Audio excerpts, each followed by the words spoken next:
Tayong lahat ay manalangin. Amang Diyos na banal, lumikha ng langit at lupa, kami nagpapasalamat sa iyong pagliligtas sa amin na makasalanan.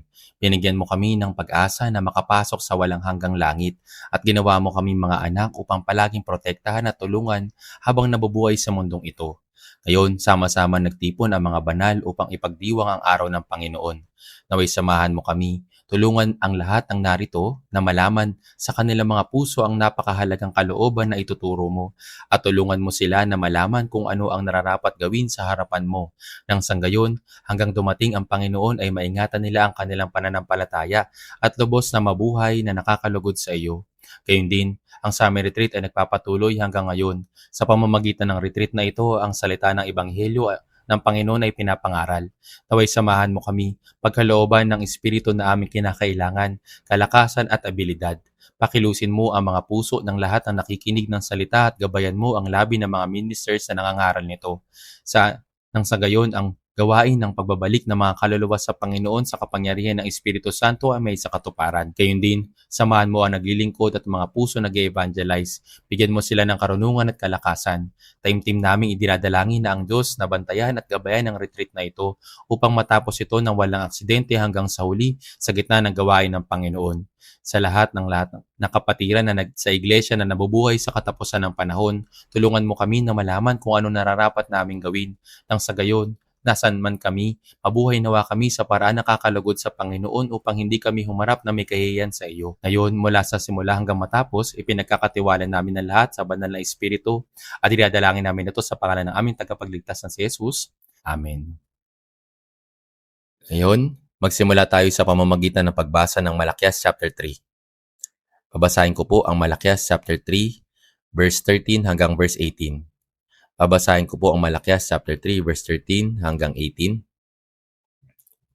Ang inyong mga salita ay naging marahas laban sa akin, sabi ng Panginoon.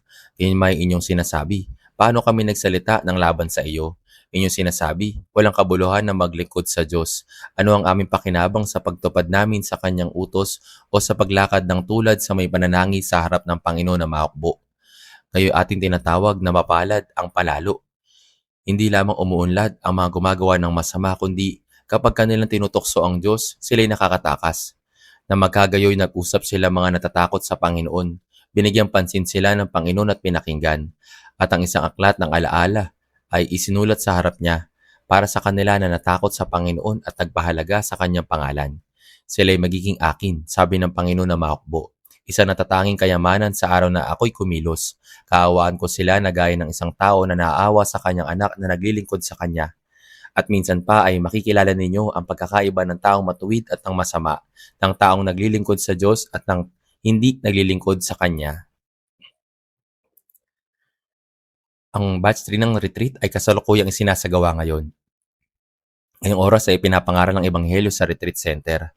Karaniwan ng Ebanghelyo ay pinapangaral hanggang 11:30. Naniniwala ako na ang mensahe na ipinapahayag ngayon.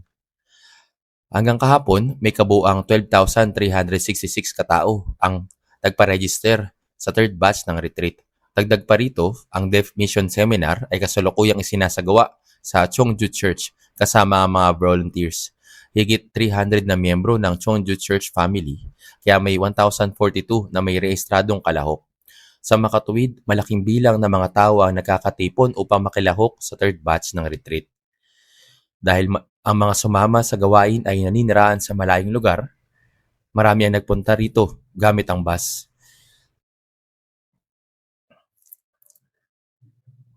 At tunay na maraming tao dito.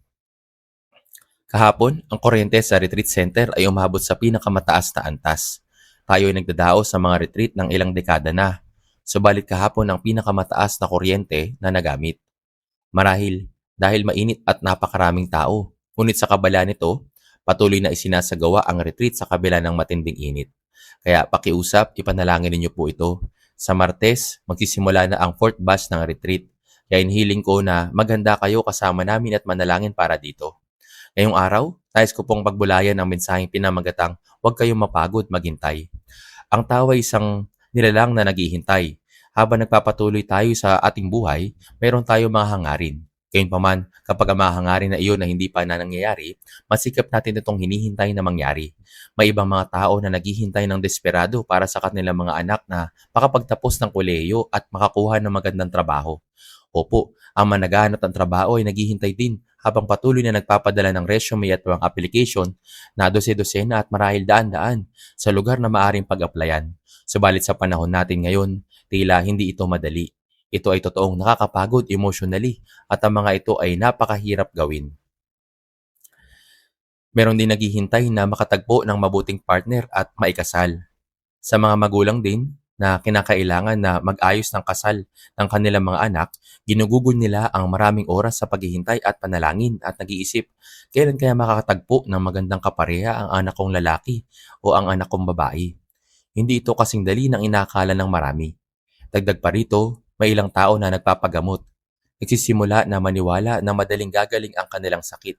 Gayunpaman, habang hinihintay nila na sila'y gumaling, na nangangailangan ng napakahabang panahon, ito'y tunay na masakit at nakakabagabag. Bukod pa rito, habang tayo nabubuhay sa iba't ibang paraan, tayo masidig na nanalangin sa Diyos na maisakatuparan ang mga kasagutan na hawak natin sa ating mga puso at naghihintay tayo sa mga oras na iyon. Kapag nararanasan natin ang pagkakataong iyon, ito'y tunay na masakit at nakakabagabag. Meron din tayong isang bagay na hinihintay, di po ba? Ano po yun? Ang pangakong darating ang Panginoon. Tayo naghihintay ng mahabang panahon sa kanyang pangako ng kanyang ikalawang pagdating. Noong bata pa ako, palagi kong iniisip, darating pa ba ang taong 2000? Sa inyo na mas matanda, maaaring maalala ninyo. Dahil sa Y2K, sa usapin na ang mundo ay mawawasak sa taong 2000, iniisip ko darating pa ba ang taong 2000? At nagpapasimula na rin ako mag-isip gaya ng ang mga anak ko kaya ay makakapasok pa sa paralan?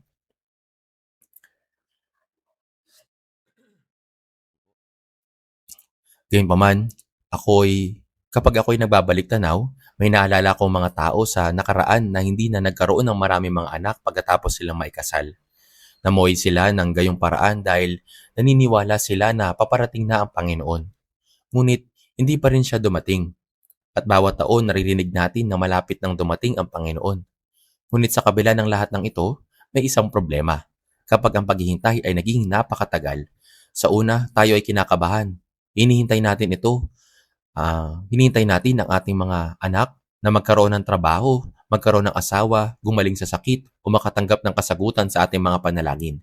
Gayun din, dahil nararamdaman na natin na malapit nang dumating ang Panginoon, tayo tunay na nananabik sa Kanya. Tingin ko ang salitang pananabik ang nararapat na salita. Tayo naghihintay, umaasa na ang ikalawang pagdating ng Panginoon ay mangyayari na kaagad. Subalit anong nangyayari kapag ang paghihintay ay tumatagal? Sa una, naghihintay tayo na may pag-asa.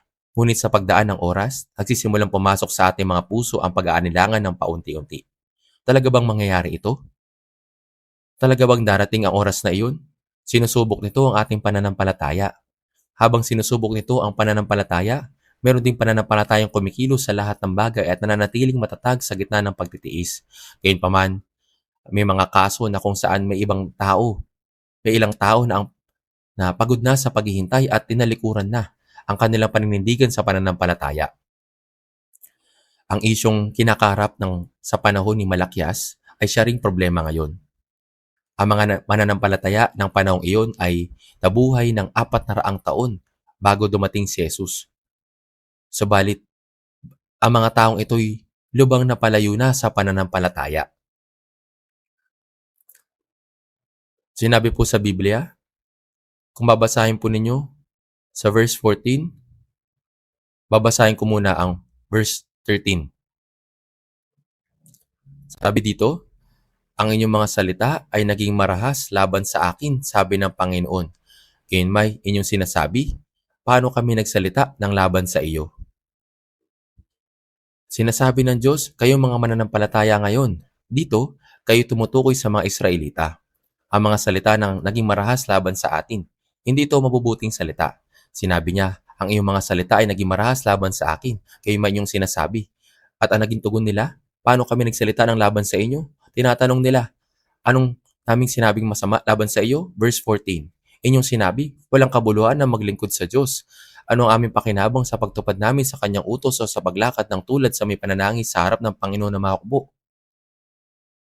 Ito ang sinabi ng mga Israelita sa panahon ni Malakyas. Walang kabuluhan na maglingkod sa Diyos. Walang kwenta ang maglingkod sa Diyos. At kanilang sinabi, anong aming pakinabang sa pagtupad namin sa kanyang utos o sa paglakad ng tulad sa may pananangis sa harap ng Panginoon na mahukbo? Kanilang sinasabi, ano ang pakinabang sa pagsunod sa mga utos ng Diyos sa pamumuhay na may mabigat na kalooban, nagtitiis ng iba't ibang uri ng pag-uusig, kahirapan habang lumalakad ayon sa kanyang salita at patuloy na nagkakait sa sarili? Ano ba talaga ang ating mapapala sa gayong pamumuhay? Mga kapatid, ito ba ang tinig ng pananampalataya o ng boses ng taong tumatalikod sa pananampalataya? Ito ang tinig ng isang taong lumilihis na sa pananampalataya. At higit pa rito, sinabi nila sa verse 15, kayo ating tinatawag na mapalad ang palalo. Hindi lamang umuunlad ang mga gumagawa ng masama, kundi kapag kanilang tinutokso ang Diyos, sila'y nakakatakas. Kanilang sinasabi sa kanilang panahon, iginigiit ng mga mananampalataya noong panahon ni Malakyas, kayo ating tinatawag na mapalad ang palalo. Hindi lamang umuunlad ang gumagawa ng masama. Ano nang nangyayari sa masama? Mas maganda ang kanilang pamumuhay. Nagsasaya sila sa kasaganaan at sa iba pa. At ang mga sumusubok sa Diyos, hindi ba dapat silang parusahan? Ngunit ano ang sinasabi ng talata? Sinusubok pa nila ang Diyos at sila'y nakakatakas. Sa halip na paparusahan, lalo pa silang umuunlad. Sila nagsasalita ng mga bagay na lubos na lihis sa pananampalataya. Kung titignan natin sa Malakyas chapter 1, ang mga pare naghahandog ng mga hain sa Diyos ay naging lubhang tiwali kapag sila'y naghahandog sa Kanya. At inialay nila yung mga bulag, pilay na hayop. Sa halip na magdala ng malilinis at pinakamainam na handog, mga bulag at pilay ang kanilang dinala. Kaya anong sinabi ng Diyos sa kanila? Sinabi niya, subukan ninyong ihandog iyon sa inyong gobernador. Sa panahon iyon, sila nasa ilalim ng pamamahala ng Persya. Kaya mayroong gobernador. Ang gobernador ay tinalaga at ipinadala ng Persya. Sinasabi ng Diyos sa kanila, subukan ninyong dalhin yan. Yung mga bulag, pilay at mga hayop, mga hamak na hayop na iyan at ibigay ito sa isang gobernador na tao, isang hintil na ipinadala na ng Persya. Mga kapatid, kung magdadala kayo ng isang bagay sa isang gobernador na nakikita ninyo, bibigyan nyo ba siya ng mabuti o ng may sira? Kung ibibigay ninyo na hindi maganda, maaari pa kayo mapahamak, di po ba? Pinakamaganda ang ibibigay ninyo. Ngunit pagdating sa paghahandog sa Diyos, basta na lamang silang nagbigay ng anumang handog, nagtitipid sila. At sa chapter 3, hindi nila dinala ang kanilang ikapo. Kaya anong sabi ng Diyos sa kanila? Nananakawan ba ng tao ang Diyos? Kaya may ninanakawan ninyo ako. Ngunit inyong sinasabi, paano ka namin ninanakawan? Sa mga ikasampung bahagi at sa mga handog. Sa madaling salita, ang pananampalataya ng mga mananampalataya noong panahon ni Malakyas, ang mga Israelita, kung ilalarawan natin ngayon, ay talagang pagulo. Bagsak na ang lahat. Sila'y nasa kalagayang lubos na espiritual na pagbagsak. Ngayon, ang mga mananampalataya noong panahon ni Malakyas ay talaga bang masasama? Mula pa ba sa pasimula ay ganito ang kanilang pananampalataya? Hindi. Hindi po. Sa kabaliktaran, ang kanilang mga magulang at ninuno ay mga taong may tunay na pambihirang pananampalataya. Balikan natin. Sandali ang kasaysayan ng Israel. Noong 606 BC, mga 2,600 taon na ang nakalipas, si Haring Nebuchadnezzar ng Babylonia, bago pa ang panahon ng Persya, nilusob niya ang Israel. Inalis siya ng kalayaan ang Israel, nagluklok ng isang puppet na hari, at pagkatapos ay umurong muna nang hindi niya lubusang winasak ang lungsod. Sa panahong iyon, nagdala siya ng ilang mga bihag mula sa angkan ng hari at ng mga maharlika. Isa sa mga nabihag sa unang pagkatapong iyon ay si Daniel. Tandaan ninyo ang taong ito, 606 BC. Pagkaraan nito, bumalik si Nebuchadnezzar upang lusubin ang Israel ng pangalawang ulit. At sa kabuuan, 3 beses siyang sumalakay. Sa ikalawang pagsalakay, binihag niya ang iba't ibang biyasang manggagawa at mga dalubhasang panday. Isa sa mga nabihag noon ay ang propetang si Ezekiel. Kaya nagmula si Daniel sa isang marangal na angkan at inalang bihag noong 606 BC.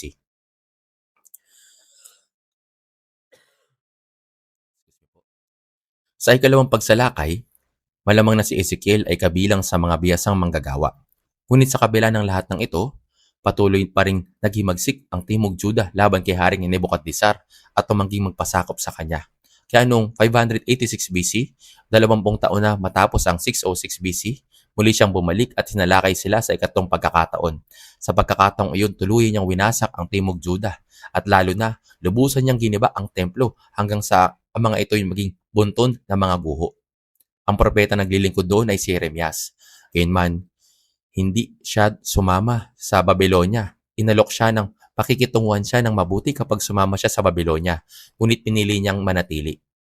Iniwan lamang ng mga taga-Babylonia ang pinakamaralita at pinakamahirap na tao sa lupain. Ang lahat ng iba pa ay dinala niya. Pinasak ang templo at sila'y umalis. Mula noon, ang Jerusalem at ang Timog Juda ay naging isang ganap na ilang na lupain. Lubos po silang winasak, yung templo at sila'y umalis.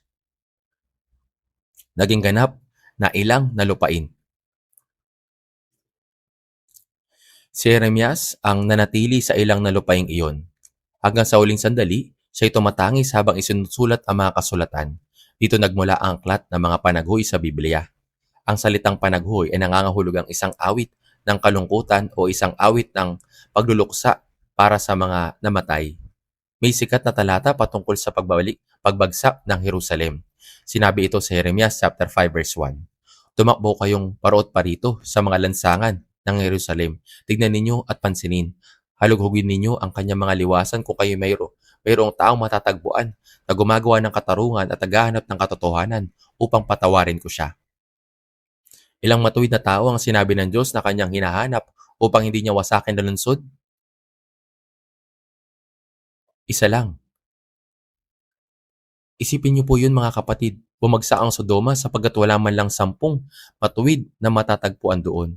Ngunit tignan ninyo ang Jerusalem noong 586 BC, isang lungsod na puno ng mga pari, mga Levita at mga taong nagsasabing sila'y sumasamba sa Diyos. Bakit ito bumagsak? Sabagat wala man lang ni isang matuwid na natagpuan. Kaya dinalang silang bihag sa Babylonia at doon sila nanirahan. Ngunit noong 606 BC, nagpahayag ang propetang si Jeremias ng isang tunay na kamangamangang propesiya. Pinropesiya na hindi sila mananatili sa lupain ng Babylonia magpakailanman, kundi ibabalik sila ng Diyos sa lupain ng Israel. Pagkaraan ng ilang taon, sinabi ito sa Jeremias chapter 29 verse 10. Sapagkat ganito ang sabi ng Panginoon, kapag naganap na ang 70 taon para sa Babylonia, dadalawan ko kayo at tutuparin ko sa inyo ang aking pangako at ibabalik ko kayo sa dakong ito. Ngayon, kung magbabawas tayo ng 70 taon mula sa 606 BC, ano pong taon na lalabas? 536 BC. Tandaan ninyo, paurong ang bilang ng mga taon ng BC. Kaya ang sagot ay BC 536. Mga kapatid, ang awit 137 ay isinulat tungkol sa kalungkutang nararanasan ng mga Israelita habang sila nabubuhay bilang mga biyag sa Babylonia. Sa katunayan, may isang sikat na awitin na ibinatay rito, ang Rivers of Babylon. Naalala ko noong bata pa ako, wala akong kaalam-alam, sumasabay lamang ako sa tugtog at sumasayaw sa kanta ng Boney M. Ang kantang iyon ay hindi talaga isang masayang awitin. Isa itong awit na matinding panaghoy. Ngunit dahil masigla ang himig nito, wala akong ideya sa tunay na kahulugan, kaya sumasabay lamang ako sa tugtog. Sa anumang kaso, ang awit na iyon ay batay sa awit 137. Pagkatapos, mga 2 o 3 taon bago ang 536 BC, pinahintulutan ng Diyos si Daniel na buksan at basahin ang kasulatang isinulat ni Propeta Jeremias. Kaya sa Daniel chapter 9, natuklasan ni Propeta Daniel sa mga kasulatan ang propesiyang ipinahayag ni Propeta Jeremias na pagkatapos ng 70 taon, babalik sila sa lupain ng Israel. Ngayon, sino nga ba ang sinasabi kong isa sa pinakapangunahing taong nabihag noong 606 BC? Si Daniel. Dahil siya mismo ang nabihag noong panahong iyon. Nang bilangin niya ang mga taon, napagtanto niyang kaunti na lamang ang natitirang panahon. Dahil dito sa Daniel chapter 9, taimtim na nanalangin si Propeta Daniel sa Diyos na ibangon muli ang bansang Israel ayon sa pangako sa pamamagitan ng propeta. Yan ang nilalaman ng Daniel chapter 9. Pagkatapos niyon, nagpakita ang anghel na si Gabriel kay Daniel. Habang inipinahayag niyang tiyak na matutupad ito, ibinigay niya rin ang tanyag na propesiya tungkol sa 70 sanlinggo ni Daniel. Wala na tayong sapat na oras upang talakayin iyon. Sapat nang malaman ninyo na gayon ang nangyari.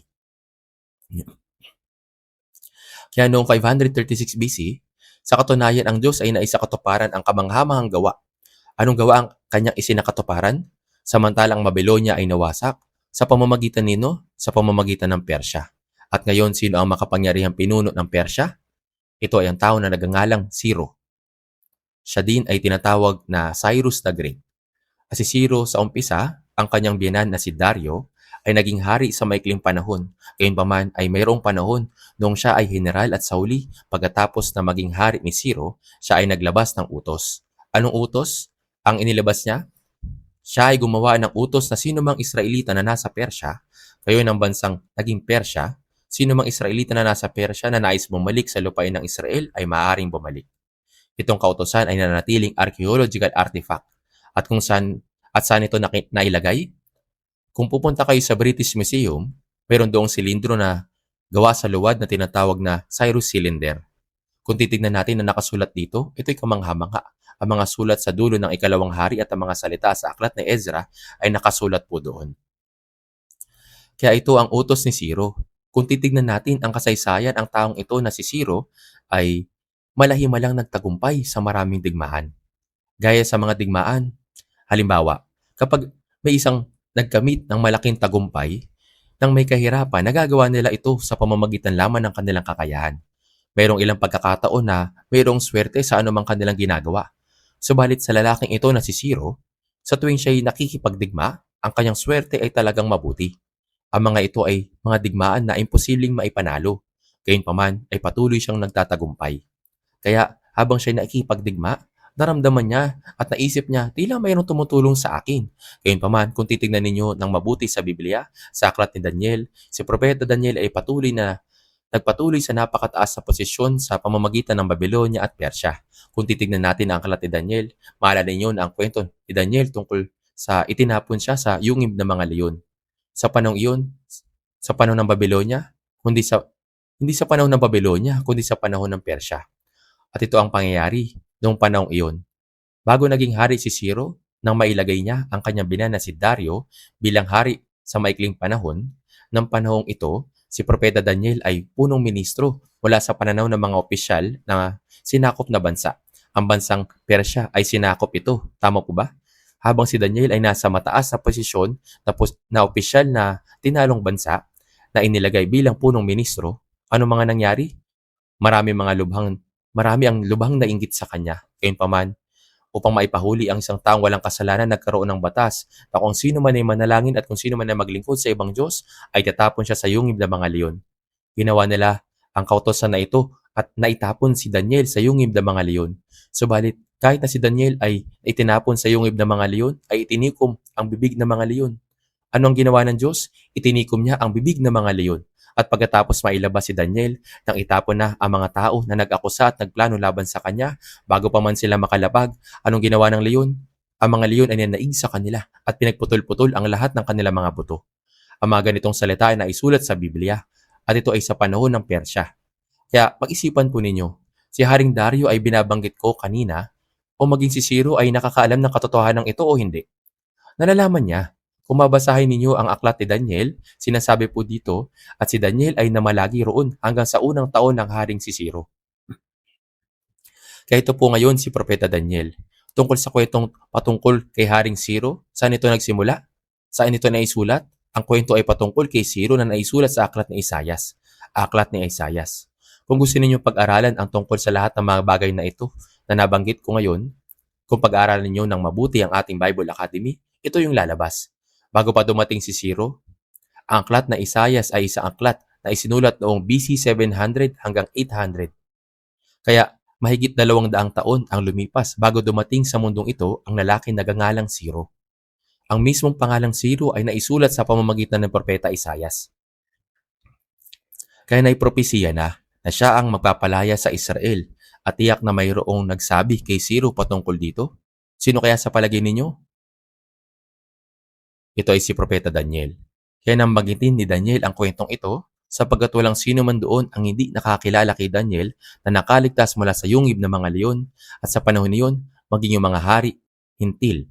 Ano nangyari sa kanila? Kinilala nila ang Diyos. Sa mga salita at sa mga aklat na aking nabasa noon, mayroong isang talata na humipo sa aking puso. Si Daniel ay isang hindi mangangaral. Ang propetang si Daniel ay hindi nangangaral. Tama po ba? Subalit, Ginawa niya na ang hintil o mga hintil, ang lahat ng mga haring hintil ay lumuhod sa harap ng Diyos. Sino yung tao na gumawa sa mga taong hintil, sa mga taga-Babylonia at Persya, at gumawa sa hari ng Babylonia at Persya na lumuhod sa harap ng Diyos? Ito ay si Daniel. At tiyak na nakita ni Ciro ang kanyang pangalan sa pamamagitan ng kasulatan. At ano kaya sa tingin ninyo ang naunawaan niya? Na ang kanyang mga tagumpay ay hindi sa pamamagitan ng kanyang sariling kakayahan, subalit sa pamamagitan ng kaninong kakayahan? Maring naunawaan niya na ito'y sa pamamagitan ng kapangyarihan ng Diyos. Paano natin ito malalaman? Sa ngayon ay hindi tayo madaling makakapunta sa bansang Iran. Subalit kapag pumunta kayo sa Iran, mga kapatid, kung titignan ninyo sa internet, maraming taong pumupunta doon, maging ang mga kababayan natin. Kung titignan ninyo ang mga vlogs, naroroon ang puntod ni Ciro, ang Cyrus Cylinder, ang libingan ni Daniel at ang libingan ni Mordecai. Alam niyo po ito, di po ba? Si Mordecai sa aklat ng Esther, silang lahat ay naroroon sa Iran. Subalit ang libingan ng Ciro ay talagang napakaganda. Nalalaman ni Ciro na siya ay nagkagayon dahil sa kaninong kapangyarihan? Ito ay sa kapangyarihan ng Diyos, ang kapangyarihan ng Diyos. Sa isang tao mapagpakumbaba. Gayunpaman, pinalaya sila ni Ciro. Muli, kailan po? Noong BC 536. Si Zorobabel ang kanila naging pinuno at ang mga Israelita ay nagsibalikan. Ito po ay nasa aklat ni Ezra. At ang aklat ni Ezra ay mayroong 1 hanggang 10 chapter. Ang nilalaman ng chapter 1 hanggang sa chapter 6 ay malinaw na patungkol kay Zorobabel na lumabas bilang pinuno. At saan nakikita ang kwento ng mga Israelita ay nasa Persya ng mga panahong iyon? Ito ay na makikita sa aklat ni Esther. Ang mga tao doon kasama si Mordecai na nasa aklat ni Esther ay silang mga hindi bumalik sa Israel mula sa Persya. Subalit mayroong kaunting bumalik sa Israel mula sa Persya na mahigit 50,000. Ang bilang ba na nanatili sa Persya ay malaki o mas malaki ang mga bilang ng bumalik? Marami sa mga tao ang nanatili. Ang bilang ng mga tao na bumalik ay kakaunti lamang. Kung gayon, ang kakaunting mga tao ba yung masigasig sa pananampalataya o yung mga tao na nabubuhay ng walang ingat? Sila ay mga tao na talagang masisigasig. Si Zorobabel. Sino ba si Zorobabel? Siya ay mula sa salinlahi ni David. Siya ay isang tao na maaari sanang maging isang hari kung sila ay magiging isang bansa. Siya rin ay kasama ng mga ninuno ni Jesucristo. Subalit dahil sa bansa ay nawasak, hindi siya naging hari. Gayunpaman, ang taong ito ay naging pinuno at nakabalik noong BC 536. Kaya ang mga taong ito ay sila ay mayroong dakilang espiritual na sigasig. Ngayon, sa una nilang pagdating, sila ay nagtrabaho ng masipag at gumawa ng mabuti na mayroong malaking sigasig. Sa umpisa ay nagbalak silang itayo ang nawasak na templo. Habang gumagawa ng maraming pundasyon para sa templo, ito ay gaya ng civil engineer sa ating panahon. Sila ay huminto sapagkat ang mga bansang nakapalibot ay talagang hinadlangan sila. Gaano katagal itong natigil? Ito ay naitigil sa loob ng 20 taon. Kaya kung titignan natin sa Biblia, ang mga pundasyon ng templo ay naitayo na, subalit tinubuan ito ng mga damo at ng mga halaman, at ang mga hayop ay nagpupuntahan at lumilibot sa lugar na iyon. Nang panahong iyon, ang mga tao na dumating upang itayo ang templo ay nagsimula na mayroong dakilang sigasig. Subalit dahil sa sila ay humarap sa maraming pagsubok at pagsalungat mula sa mga tao na nakapalibot sa kanila, sila ay napagod at huminto. Na magkagayoy, ay nagsugo ang Diyos ng propeta. Sino pong propeta ang sinugo niya? Kung titignan po ninyo sa mga pinakahuling aklat sa Lumang Tipan, sila ay si Hagay, Zacarias at Malakias. Isinugo ng Diyos si Propeta Hagay na siyang una sa huling 3 propeta sa Lumang Tipan. Mga kapatid, ano sa tingin ninyo ang pinakanilalaman ng aklat ni Hagay na isinulat ni Propeta Hagay? Gagawin mo ba ito o hindi? Aking gagawin. Ang nilalaman ng Hagay ay aking gagawin. Gagawin mo ba ito o hindi? Aking gagawin. Ano ang gagawin mo o hindi mo gagawin? Sila ay huminto habang itinatayo ang templo.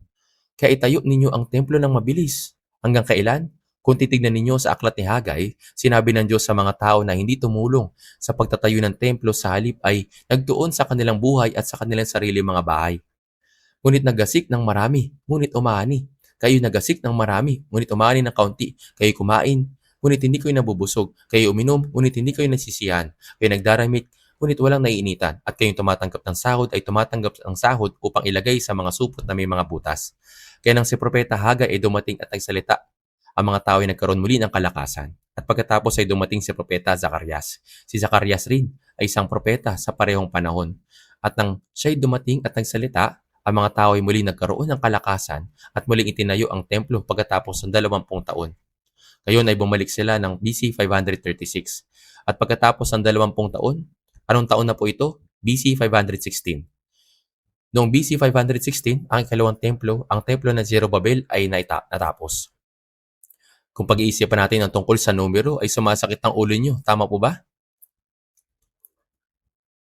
Gayunpaman, mahigit sa 500 taon ang lumipas bago dumating si Jesus, ang templo ay natapos na. At pagkatapos sa mga tao na ipamuhay ang kanilang buhay, ay na nagkaroon ng matinding sigasig. Bakit ganito? Sapagat sa pamamagitan ni Propeta Hagay, Zacarias, lalo na si Zacarias, mayroong naisulat na propesiya tungkol sa Mesiyas. Sa araw na iyon ay tatayo ang kanyang mga paa sa bundok ng mga olibo na sa tapat ng Jerusalem sa dakong silangan. At ang bundok ng mga olibo ay nahahati sa gitna niya, sa silangan hanggang sa kanluran sa pamamagitan ng napakalawak na libis. Ang kalahati ng bundok ay malilipat sa dakong hilaga at ang kalahati ay sa dakong timog. Ang ating Panginoon na si Jesucristo ay babalik sa bundok ng mga olibo sa katapusan ng panahon. Nasa ng propesiya na ang Mesiyas ay papasok sa gintong pintuan. Ang pintuang ito ay nakasara. Ito ay sa aklat ni Zacarias. Hindi lamang iyon. Nasa ng propesiya na papasok si Jesus sa Jerusalem sa Zacarias chapter 9 verse 9. Magalak ka ng husto o anak na babae ng Zion. Sumigaw ka ng malakas o anak na babae ng Jerusalem. Narito ang inyong hari na dumarating sa inyo. Siya'y matuwid at magtagumpay, mapagpakumbaba at nakasay sa isang asno. Sa isang batang asno na anak ng asnong babae. Ito'y nangyari sa araw ng Panginoon. Saan makikita ang salitang ito? Sa Zacarias chapter 14 verse 12. Ito din ay nasa aklat ni Zacarias. Si Propeta Zacarias ay hindi lamang nagpropesiya tungkol sa unang pagdating ni Jesus, kundi pati na rin sa ikalawang pagdating ni Jesus. Kaya yung mga taong nabuhay 500 taon bago dumating si Jesus ay nakarinig ng mga salita ng mga propeta ni Hagay, Zacarias. Anong uri ng pag-asa mayroon sila sa kanilang puso na ang Mesiyas ay darating? Gayunpaman, nagkaroon sila ng kalakasan sa pamamagitan ng salita at namuhay sa pamamagitan ng pananampalataya. Pagkalipas ng ilang panahon, may isa pa pong dumating at nagdala ng maraming tao kasama niya. Ito po'y si Ezra. Si Ezra ay mula sa pamilya ng pagkapari.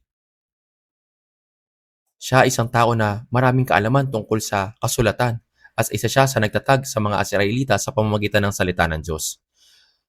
Siya ay dumating at tinuro ang salita. Hindi lamang iyon. Ilang sandali sa parehong panahon, sinong dumating? Dumating po si Nehemias. Si Nehemias ay dumating bilang gobernador ng Persya. Kaya mayroon siyang otoridad na tumanggap ng anuman na naisin sa harapan ng kanyang hari ng imperyo ng Persya. Ngunit narinig niya na bagaman ang templo ng Jerusalem ay muling naitayo, ang mga pinto ay natupok ng apoy at walang mga pader. Kaya mga tao ay nagdurusa ng mga kahirapan at pang-aapi sa mga bansang nakapaligid. Siya ay nabagabag at habang nanalangin, natanggap niya ang pahintulot mula sa hari. At ano pang nangyari? Dumating siya bilang isang gobernador. At ano ang ginawa ni Nehemias? Nang dumating si Zerubbabel noong una, ang ginawa niya ay tinayo ang templo. Ang bumagsak na templo. Iyon ay ikalawang templo, ang templo ni Zerubbabel. Ngunit nang dumating si Nehemias, ang ginawa nila ni Ezra ay muling pagtatayo ng mga pader ng Jerusalem. Ang mga pader na nakapaligid sa Jerusalem, isinaayos nila ito dahil sa kailangan ng mga pader upang mahadlangan ng mga pagsalakay ng mga kaaway at mga upang lumakas ang bansa. At noong si Nehemias ay nagsisilbing gobernador, ang salita ng Diyos naman ay tinuturo ni Ezra. At dahil siya ay gobernador, meron siyang pampolitikang kapangyarihan. Di po ba? Sa pamamagitan ng kapangyarihang ito, ang mga tao sa Israel ay nagising sa kanilang pananampalataya at ang kanilang hinihintay ay ang Mesiyas. Ang mensahe na darating ang Mesiyas ay nagpatuloy hanggang BC 450. Kaya mula kay Zerubbabel hanggang kina Ezra at Nehemias, sa panahong iyon ng 2 o 3 henerasyon, ang mga tao ay tunay na namuhay ng may pananampalataya kahit na mahirap ang kanilang mga kalagayan at namuhay sila ng tapat. Ngayon, Si Ezra ay marahil ay namatay na at maring si Nehemias ay namatay na rin. Kung gayon, anong uri ng mga tao ang mananampalataya noong panahon ni Malakias? Lumipat tayo sa taong 400 BC. Pumunta tayo sa unang bahagi ng BC 400. At malamang na sila ay henerasyon ng mga anak o henerasyon ng mga apo ng mga tao mula sa panahon ni Ezra at Nehemias. Tama po. Pagkatapos, ano ang nangyari sa kanilang pananampalataya? Sa isang salita, ito ay lubos na bumagsak. Sa balagay ko ay masyadong mahaba ang sinabi ko tungkol sa background. Kaya ng panahon ni Malakias, ang henerasyong may mga magulang na namuhay ng tapat, mga lolo't lola na namuhay ng tapat, at mga lolo't lola na sa tuhod na namuhay ng tapat, matapos pumanaw ang mga nakaraang henerasyon at magbago ang mga henerasyon. Ang mga taong ito ay nagsimulang sabihin, ito sa harapan ng Diyos. Ang inyong mga salita ay naging marahas laban sa akin, sabi ng Panginoon. Gayunmay, inyong sinasabi, paano kami nagsalita ng laban sa iyo? Inyong sinabi, walang kabuluhan ang paglingkod sa Diyos. Ano ang aming pakinabang sa pagtupad namin sa kanyang utos o sa paglakad ng tulad na may pananangis sa harap ng Panginoon na mga hukbo? Kayo'y ating tinatawag na mapalad ang palalo. Hindi lamang umuunlad na mga gumagawa ng masama, kundi kapag kanilang tinutukso ang Diyos, sila'y nakakatakas.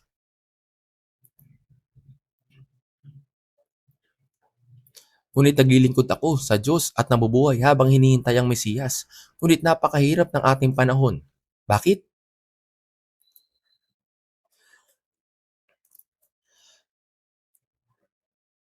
Bakit po? Una, ang bansa natin ay nasa ilalim ng pamumuno ng Persya. Ang mga dayong bansa sa ating paligid ay patuloy na naghahanap ng mga pagkakataon upang wasakin ng Israel.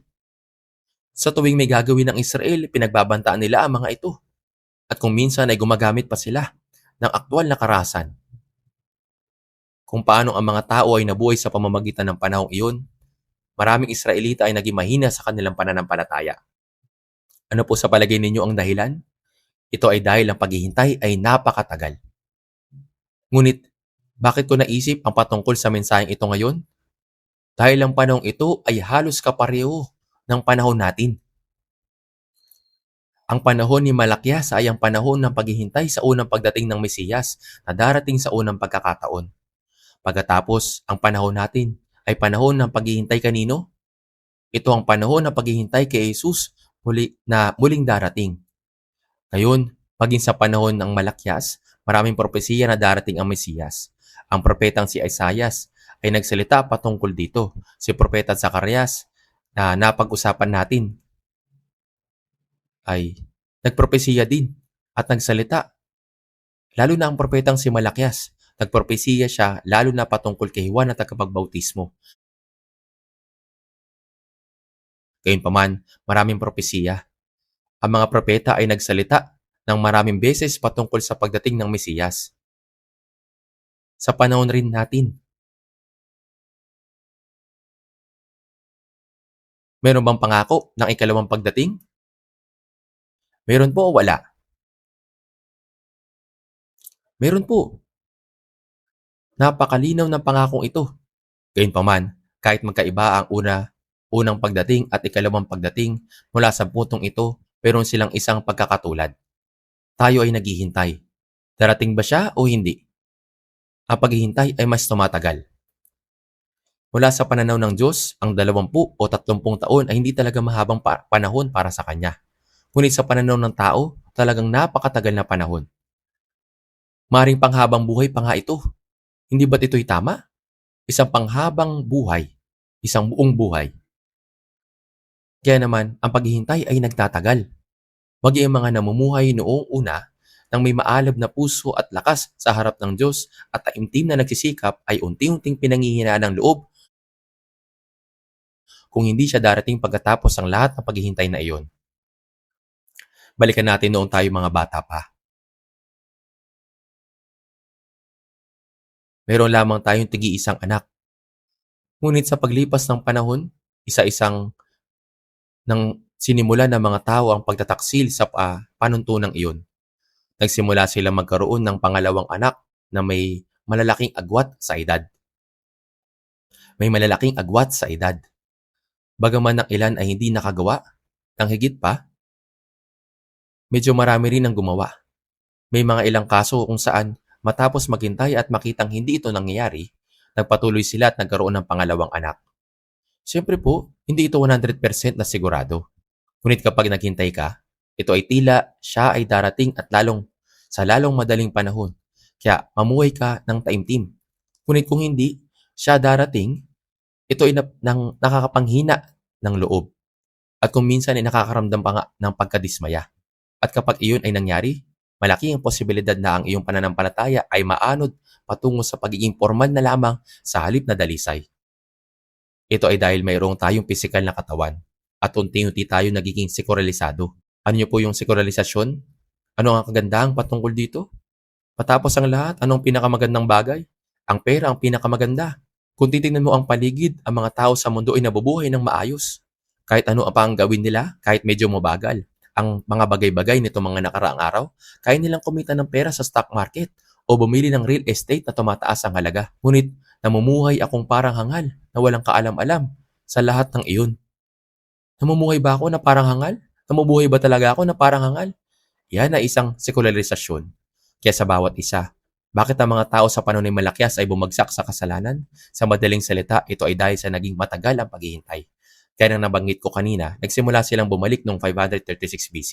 Sa una, ang mga bagay ay medyo mahirap, ngunit nagtayo sila ng templo. At bagaman mayroong hamon, si Ezra at Nehemias ay dumating at muling tinayo ang pader. Naranasan ang isang panahon ng matinding lakas ng espiritual at muling pagbangon. Gayunpaman, matapos ang panahong iyon, ng muling pagbangon at ng mga tao ay pumanaw na upang makasama ang Panginoon, naiwan lamang ang kanilang mga anak. Ang paghihintay ay nagpatuloy at bilang resulta, ang malupit na katotohanan naging napakalinaw. Una sa lahat, nahihirapan sila sa ekonomiya. Mahirap ang buhay noon. Bukod pa rito, hindi na ibalik ang kalawalatian ng bansa.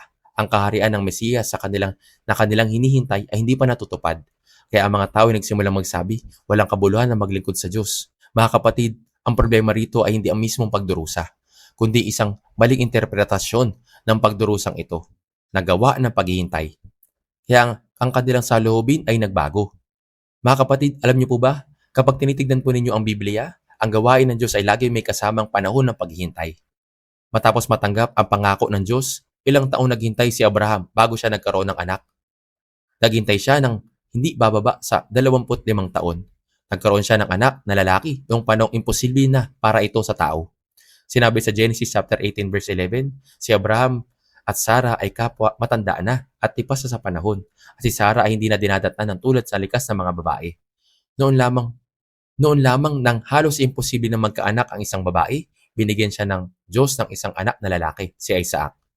Mga kapatid, minahal ni si Jose ng kanyang ama hanggang sa siya'y 17 taong gulang. Ngunit pagkatapos siyang ipagbili sa pagkaalipin, tiniis niya ang hindi bababa sa 13 taon ng pinakamalungkot na mga panahong maaaring harapin ng isang tao bago siya maging prime minister. Paano naman si Haring David?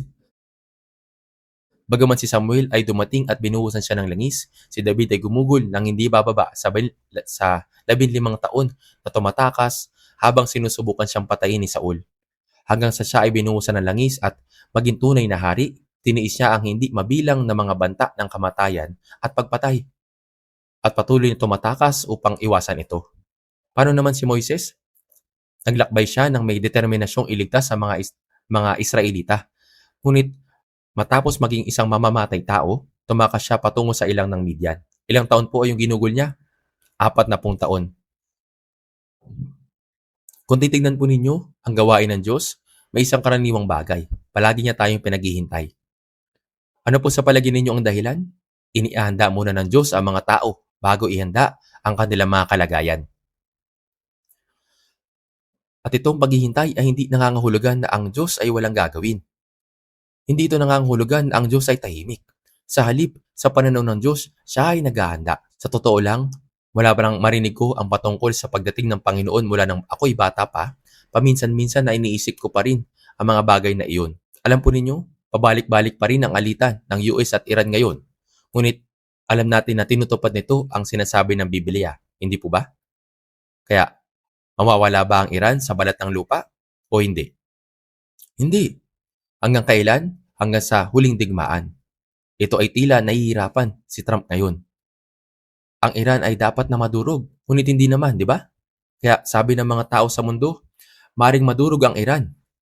Ngunit alam natin, ayon sa Biblia, ang Iran ay hindi madudurog. Makakasurvive ito kahit papaano. Siyempre, ang mga bagay ay nagiging malubhang malungkot at mahirap. Dahil kapag dumating ang huling digmaan, darating sila upang kunin ang ating mga pag-aari. Ngunit hindi sila mawawala. Alam po natin iyan sa Biblia, di po ba? Ano ang pumapasok sa isip ninyo kapag nakikita ninyo iyon? Ang Panginoon ay nasa paggawa. Magbabahagi po ako ng maikling opinyon. Ito ay sa pananaw ko lamang. Hindi ko gusto si Trump. Sa emosyonal na pagsasalita, nagsasalita siya ng walang ingat at kumikilos ng napakakaiba. Ngunit ito lang, ako ay nagpapasalamat kay Trump. Mga kapatid, kung hindi dahil kay Trump, ang ating bansa ay malamang na patungo sa pangmatagalang mababang paglago. At sa aking personal na opinyon, karamihan sa mga industriya ng ating bansa ay sumasabay sa industriya ng China. Ngunit hindi natin matatalo ang China kung maglalaban tayo ng harapan. Kung ganoon, kung ganoon nga ang nangyayari, tunay na natigil ang ating bansa sa isang kalagayang mabagang paglago. Ngunit mga kapatid, hindi ba't maganda ang takbo ng ating bansa nitong mga nakaraang araw? Pinipigilan ng US ang China, hindi ba? At mabuti, na lang ating bansa ay mayroong lahat ng uri ng manufacturing industry. Ang quality ay the best sa mundo. Bukod sa China, walang western country maliban sa atin ang makakagawa ng anuman ng mag-isa. Pag-iito man ay nuclear power, defense o semiconductors. Sa tingin ninyo, sino ang may pananagutan sa pagbabagong ito sa international landscape? Si Trump. Ito ay aking personal na opinion. Paring mali ako. Hindi ko maiwasang magtaka kung talagang ibinigay sa atin ng Diyos ang pagkakataong ito sa mga huling araw dahil naging masigasig tayo sa pagpapalaganap ng Ebanghelyo. Ito ay aking personal na opinion lamang. Ibig kong sabihin, kung hindi niya pinigilan ang China, hindi natin ito magagawa. At pagkatapos ay biglang nagsimula ng digmaan ng Russia. Dahil sa mga pangyayaring tulad nito, iyon ay nasa isip ko. Huwag sana ninyong bigyan ng ibang interpretasyon. Kaya sa personal at emosyonal na aspeto, hindi ko ito gusto. Ngunit sa kabilang banta, may mga pagkakataon na medyo nagpapasalamat ako. Ngayon, gaya ng paglitaw ng lalaking ito, na para bang nakakapamuhay tayo ng mas maayos, naunawaan niyo po ba ako? Humingi po ako ng paumanhin. Naisip ko na baka may ilan sa inyo na gusto si Trump. Kaya humingi po ako ng paumanhin sa mga taong iyon. Personal opinion ko lamang po ito. Pero kung titingnan mo, nakakapagod ang paghihintay. Kaya naman, nanatiling tahimik ang Diyos dahil siya ay naghahanda. Hindi naman talaga tahimik ang Diyos, naghahanda siya. Kahit ngayon, gumagawa ang Diyos. Kung tunay na masigasig natin ipapangaral ang Ebanghelyo sa ating bansa, kung ipangangaral natin ito ng masigasig, poprotektahan tayo ng Diyos. Ito rin ay sarili kong pag-iisip. Napakainit ngayong summer. Kaya bang pagtiisan o hindi? Medyo kaya naman. Nabalitaan ko na namamatay ang mga tao sa Europe dahil sa init. Kaya maaring proteksyon din ito ng Diyos.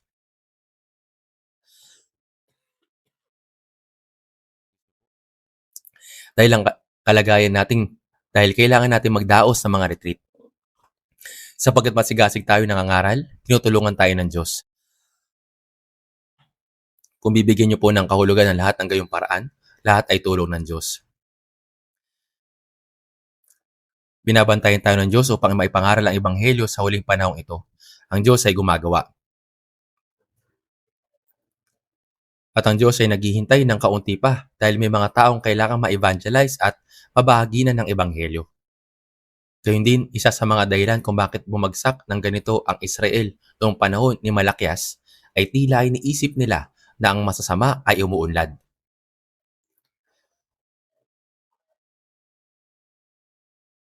Iniisip nila na ang masasama ay umuunlad. Ganito po yung iniisip po nila. Tingnan po natin sa Malakias chapter 2 verse 17.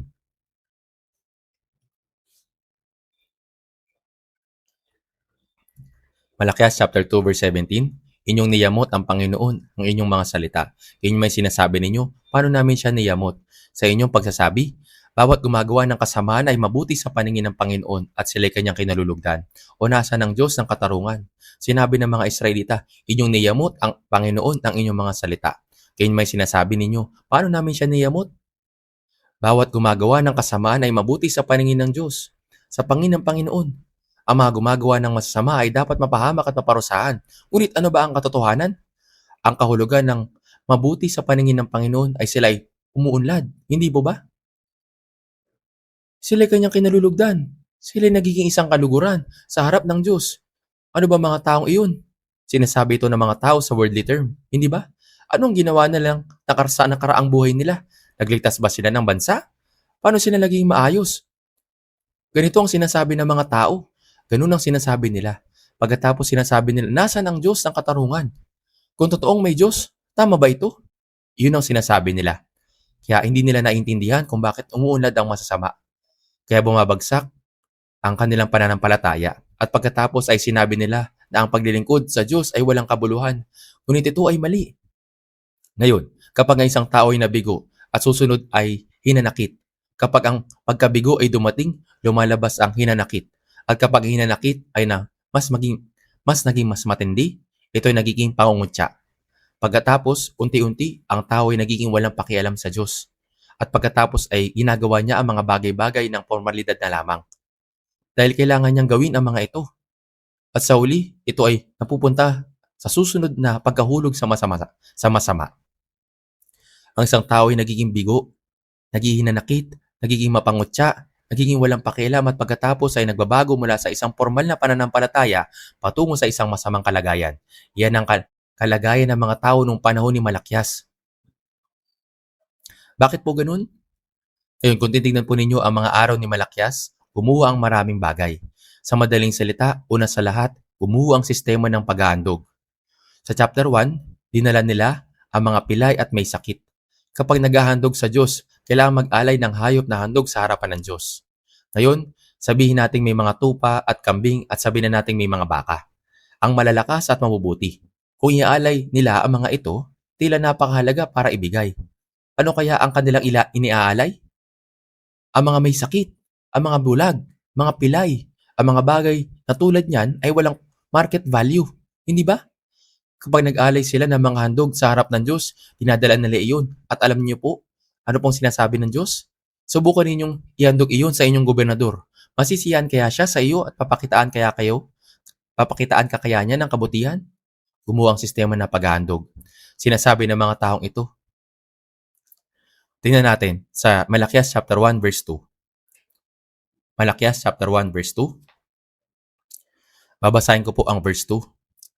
Inibig ko kayo, sabi ng Panginoon. Gayon ba inyong sinasabi, paano mo kami inibig? Sinasabi ng Diyos, iniibig ko kayo. Ngunit sinasabi nila, paano mo kami iniibig? Parang kapag sinasabi natin sa ating mga anak, mahal ko kayo. At sinasabi nila, kailan ako minahal ni tatay? At ang ginawa ni tatay para sa akin? May batang ganitong masama, di ba? Kaninong larawan nga ba? Ang larawan ng batang iyon? Ito ang larawan ng Israel. Gayon din, anong uri ng mga tao ang mga pari? Sila ang mga taong nagtuturo ng salita ng Diyos. Ngunit ang mga taong ito ay naging masama. Sila ay naging masama.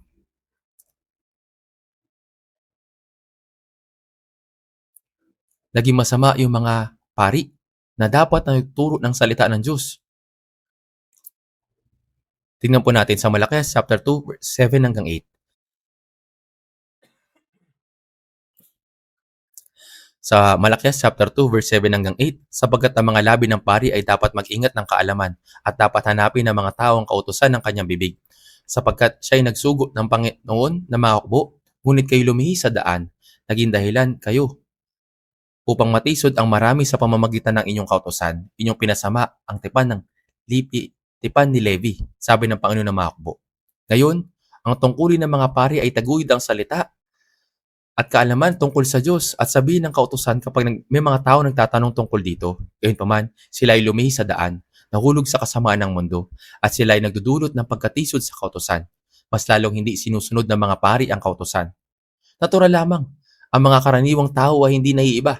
Bukod pa rito, Kung titingnan natin sa ibang pagkakataon, nagsisimulang gumuho ang mga pamilya, nagsisimulang iwanan ng mga taong kanilang mga pamilya. Sa Malakyas chapter 2 verse 14. Malakyas chapter 2 verse 14. Gayon may inyong sinasabi, sa anong dahilan? Sapagkat ng Panginoon na ay saksi sa pagitan mo at ng asawa ng iyong kabataan na ginawan mo ng kataksilan, bagaman siya iyong kasama at iyong asawa sa pamamagitan ng tipan. Kaya ano ang kataksilan? Ang kataksilan ay ito. Nangangahulugan ito ng pagtataksil, pagsisinungaling o pagkalinlang. Sa madaling salita, ano ang ibig sabihin ng pagtataksil sa isang asawa ng kabataan? Ano ang ibig sabihin ng pagtataksil sa asawa? Ano pa nga ba? Nangangahulugan ito ng pakikiapid. Tama po ba? Pagsisinungaling sa asawa. At habang nais ng Diyos na magkaroon ng makadiyos na mga anak, ang mga anak na hindi makadiyos ay ipinapanganak. Gumuho ang pamilya. At gaya ng nabanggit ko kanina, gumuho ang ikasampung bahagi. Ang ikasampung bahagi, sinasabi ng Diyos sa mga tao, gayon may ninanakawan ninyo ako. Ngunit yung sinasabi, paano ka namin ninanakawan? Ano ang sabi ng Diyos? Sa mga ikasampung bahagi at sa mga handog. Ngayon, habang sila ay napagod sa paghihintay ng ganito, gumuho ang kanilang mananampalataya. Dapat bang maging ganito ang realidad natin o hindi? Kung hindi nga, hindi na ako magsasalita ngayon. Kung ito nga, hindi na ako magsasalita ngayon. Ngunit kung hindi tayo mananatiling gising sa ating pananampalataya, maaari tayong humantong sa ganito nang hindi sinasadya o hindi. Maaari po. Tunay na ating panahon na isang mapanganib na espiritual na panahon. At spiritually, ito isang panahon kung saan madaling mapagod tulad ng mga araw ni Malakyas. Ngunit paano tayo dapat mamuhay? Ito isang panahon na kung saan dapat manatili ang pananampalataya hanggang sa dumating ang Panginoon. Una sa lahat, darating ba ang Panginoon o hindi siya darating? Darating siya. Dumating ba ang Mesiyas na hinihintay ng mga taong ito sa panahon ni Malakyas o hindi? Dumating siya. Di po ba? Dumating siya. Ngunit habang naghihintay sila, sila naging tiwali. Bumagsak sila. At nang dumating ang Panginoon, siya ba'y nakilala nila o hindi? Hindi siya nakilala. Maliban sa iilang tao na nagising, nang dumating ang Panginoon, nang dumating ang Mesiyas, karamihan sa mga tao ay naghintay ng gusto para sa Mesiyas, ngunit hindi nila nakilala ang Mesiyas. Hindi ba't ito isang trahedya? Naghintay sila ng gusto. Namuhi sila ng gayon. Mga kapatid, ano sa palagay ninyo ang tunay na trahedya ng ating panahon? Dumating ang Panginoon. Sa talinahagan ng 10 dalaga, may mga dalagang gising. Ngunit anong uri ng dalaga ang naroon? May mga dalaga na natutulog. Pagkatapos, gaya ng sinasabi sa Mateo chapter 24, verse 48, ngunit kung ang masamang aliping iyon ay nagsabi sa kanyang puso, magtatagal ang aking Panginoon at pinasimulan niyang bugbugin ang mga kapwa niya alipin at nakisalo at nakipag-inuman sa mga lasing. Sinabi ng Biblia na may gayon ding alipin. Kung inaantok ng gayong paraan ang isang tao at namuhay ng masigasig sa lahat ng panahong iyon, sa lahat ng panahon, nagkataong inantok siya at makasalubok ang Panginoon, ano ang mangyayari? Siyempre, siya'y ligtas. Pupunta siya sa harap ng Panginoon at papasok sa langit. Ngunit, hindi ba siya lubos sa magsisisi? Ano ang dapat nating matutunan sa mga araw ni Malakyas? Dapat po natin matutunan na una sa lahat, dapat nating matutunan ang pangako. Dapat nating matutunan ang pangako. Kung inaantok ng gayong paraan ng isang tao at matapos mamuhay ng masigasig sa lahat ng panahong iyon, sa lahat ng panahon, nagkataong inantok siya noon at nakasalubong ang Panginoon, ano mangyayari? Siyempre, pupunta siya sa harap ng Panginoon at papasok sa langit. Subalit, hindi ba siya lubos sa magsisisi? Kaya anong dapat nating matutunan mula sa mga araw ni Malakyas? Una sa lahat, dapat nating matutunan ang pangako. Dapat nating matutunan ang pangako. Dapat nating matutunan ang pangako. Ito ay aklat ng Habakuk. Habakuk chapter 2, verse 2 hanggang 3. Habakuk chapter 2, verse 2 hanggang 3.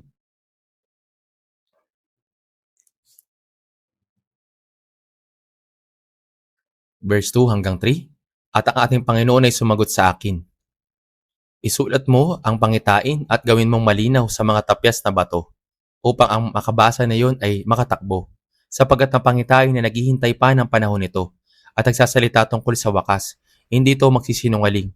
Kung ito'y parang mabagal, ay hintayin mo. Ito'y tiyak na darating, hindi ito maaantala. Anong uri ng nilalaman ng tungkol sa aklat ni Habakuk? Nabuhay din si Habakuk sa panahon kung saan mabuti ang kalagayan ng masasamang tao. Kaya si propetang si Habakuk ay nagtanong sa harap ng Diyos. Ngayon ang kapaligiran ay kutulad ng mga araw ni Malakyas. Sa panahon din ng Malakyas, dahil mabuti ang kalagayan ng masasamang tao, ano ang ginawa ng mga Israelita noong panahon ni Malakyas? Sila'y nawalan ng pag-asa. Ang Israel na naging masama, ngunit hindi nawalan ng loob si Habakuk. Ano ang ginawa niya? Nagtanong siya sa Diyos. Ito ang kaibahan. Nagtanong siya, Diyos, bakit ang mga masasama ay umuunlad? Narinig ng Diyos at tinanong siya at sinagot siya. Ito ang nilalaman ng chapter 1.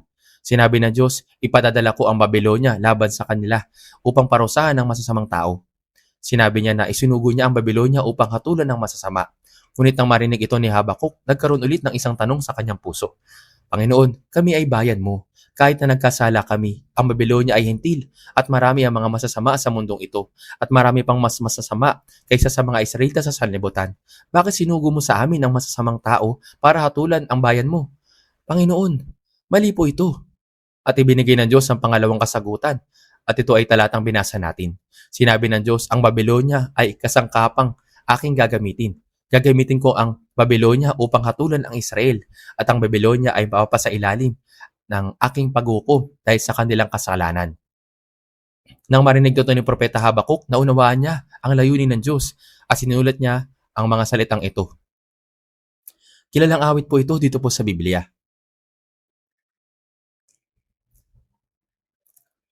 Naunawaan niya kung ano ang layunin ng Diyos at isinulat ang mga salitang ito.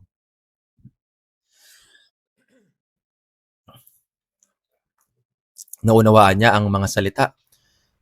Naunawaan niya ang layunin ng Diyos at isinulat ang mga salitang ito. Ito po ay kilalang awit. Kung babasahin ko po dito po sa chapter 3 verse 16. Habakuk chapter 3 verse 16. Aking narinig at aking katawan ay nanginig. Ang aking mga labi ay nangatal sa tinig. Ang kabulok ay pumapasok sa aking mga buto. Aking mga hakbang ay nanginginig. Ako'y tahimik na naghihintay sa araw ng kapahamakan na dumating sa bayan na sumasakop sa atin. Ito ang plano ng Diyos. Ang Israel ay mawawasak. Sa ibang salita, ang kaharian ng Juda ay babagsak. Kaya siya ay nanginginig. Nanginginig siya sapagkat ang buong mananakop ay darating laban sa kanila at sila ay mawawasak. Ngunit ito ang plano ng Diyos. Ito ang plano ng Diyos at gawain niya. Kaya naman, ang kalooban ng Diyos ay siyang matutupad. Naunawaan ito ni Habakuk. At pagkatapos ay sinabi niya ang mga salitang ito. Makikita po natin ito sa verse 17 at 18. Bagamat ang puno ng igos ay hindi namumulaklak, ni magkaroon man ng bunga sa mga puno ng ubas, ang olibo ay hindi magbubunga, at ang mga bukid ay hindi magbibigay ng pagkain, ang kawan na aalisin sa kulungan at hindi na magkakaroon ng bakahan sa mga silungan, kaya't may magagalak ako sa Panginoon, ako'y magagalak sa Diyos ng aking kaligtasan. Dumating ang digmaan at lahat ng bagay ay kinuha, walang natira. Bagamat ang puno ng igos ay hindi namulaklak, hindi magkaroon ng bunga ng mga puno ng ubas, ito po ang himno na kinakanta natin sa church school. Ang olibo ay hindi na magbubunga. Sa ganitong sitwasyon, walang anumang natira. Wala nang bakahan sa mga silungan. Wala nang lahat. Gayunpaman, sinabi niya, gayon may magagalak ako sa Panginoon. Paano naman sa panahon natin? Magiging mabuti ba ang mga darating na panahon o magiging mahirap spiritually? Magiging mahirap po ito. Ngunit sa ganitong paraan, darating ang Panginoon. Ito po ang dakilang plano ng Diyos. Kapag naunawaan natin ang planong ito, magiging mapagpasalamat tayo dahil ang Diyos ang ating Panginoon at sinabi ito ng Diyos. Sa Habakuk chapter 2 verse 2, isulat mo ang pangitain. Huwag mo lamang tignan ang pangitaang ito. Ito ang pangitain na sinabi ng Diyos. Isulat mo ang pangitain at gawin mong malinaw sa mga tapyas na bato upang ang makabasa na iyon ay makatakbo. Isulat mo ang pangitain na sinabi ng Diyos. At sinabi niya sa verse 3, Sapagkat ang pangitay na naghihintay pa ng panahon nito. At nagsalita ang tungkol sa wakas, hindi ito magsisinungaling. Basahin po natin sa verse 3. Kung ito'y parang mabagal, ay hintayin mo. Ito'y tiyak na darating, hindi ito maantala. Habakuk chapter 2 verse 3. Ang mga salita ba ni Propeta Habakuk ay nangyari o hindi? Nangyari po. Natupad ito ng unang pagdating ng Panginoon. Kaya mula sa pananaw ng tao, mukha itong naantala, mabagal kaysa inaasahan, at hindi mangyayari ayon sa iniisip natin. Ngunit ang plano ng Diyos ay hindi naantala. Natutupad ito ng walang palya. At tunay nga, dumating ang Panginoon gaya ng ipinangako niya. Ang mga tao sa panahon ni Malakias ay hindi nabuhay ng matagal upang makita ito kaagad dahil ang mga tao ay maiksi lamang ang buhay. Sa gayon ding paraan, sa ikalawang pagdating ng Panginoon ay tiyak na mangyayari. Dapat natin itong malaman ayon sa salita. At hindi dapat natin hatulan kaagad ang katarungan ng Diyos. Ano pang ibig sabihin nito? Sinasabi ng mga tao sa mundong ito, ang masama ay mayaman. Ngunit ano ang sinasabi ng Biblia? Sa Kawikaan chapter 24 verse 19, huwag kang mayamot dahil sa mga gumagawa ng kasamaan at ang mga masasama at masamang tao ay huwag mong kainggitan. Sa Awit 73 verse 17, hanggang sa ako'y pumasok sa santuaryo ng Diyos, sa ako naunawaan ang kanilang katapusan. Mga kapatid, kailan po darating ang huling hatol? Hindi po dito sa mundo. Kailan natin malalaman kung sino ang tunay na sumasagana? Kapag tayo ay tumayo na sa harapan ng Diyos, malalaman natin ang wakas ng bawat isa. Ang Biblia ay naglalaman ng interesting na mga pahayag. Sinabi sa Awit 73 verse 7, ang kanilang mga mata ay lumuluwa sa katabaan. At sa Awit 73 verse 4, sapagkat walang hapdi ang kanilang kamatayan. Umiiyak ang mga tao para sa kanila. Ngunit saan sila patungo sa huli? Saan sila patungo sa huli? Sa Job chapter 21 verse 13, ang kanilang mga araw ay kaginawaan ay ginugugol at sila'y pahayapang bumababa sa Sheol. Ngunit ang tunay na nabubuhay sa pananampalataya, iyong mga patuloy na nagbabantay sa harapan ng Diyos ay pinangakuan na gagantimpalaan sila ng Diyos kapag sila'y tumayo sa harapan ng Diyos. Kung ganoon, anong mahalagang bagay na dapat nating gawin? Una, dapat tayong manatiling magmatsyag. Nagbabantay. Tingnan natin sa Mateo chapter 24. Mateo chapter 24 verse 40 hanggang 44.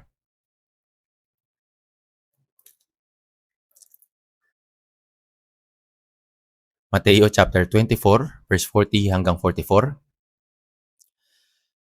Kaya may dalawang taong pupunta sa bukid. Ang isa'y kukunin at ang isa'y iiwan. May dalawang babae na nagtatrabaho sa isang gilingan. Ang isa'y kukunin at ang isa'y iiwan. Magbantay kayo, sapagkat hindi nyo nalalaman kung anong araw darating ang inyong Panginoon. Ngunit unawain ninyo ito, na kung nalalaman ng puno ng sambahayan kung anong bahagi ng gabi darating ang magnanakaw, magpupuyat sana siya at hindi niya hahayaang pasukin ang kanyang bahay. Kaya maging handa rin naman kayo, sapagkat ang tao ay darating sa oras na hindi ninyo inaasahan. Mga kapatid, kung nalalaman ng may-ari ng bahay kung anong oras darating ang magnanakaw, tiyak na magpupuyat siya at hindi hahayaang pasukin ng kanyang bahay. Ngunit sinasabi ng Biblia, kaya may dalawang taong pupunta sa bukid, ang isa'y kukunin at ang isa'y iiwan. May dalawang babae nagtatrabaho sa isang gilingan, ang isa kukunin at ang isa'y iiwan.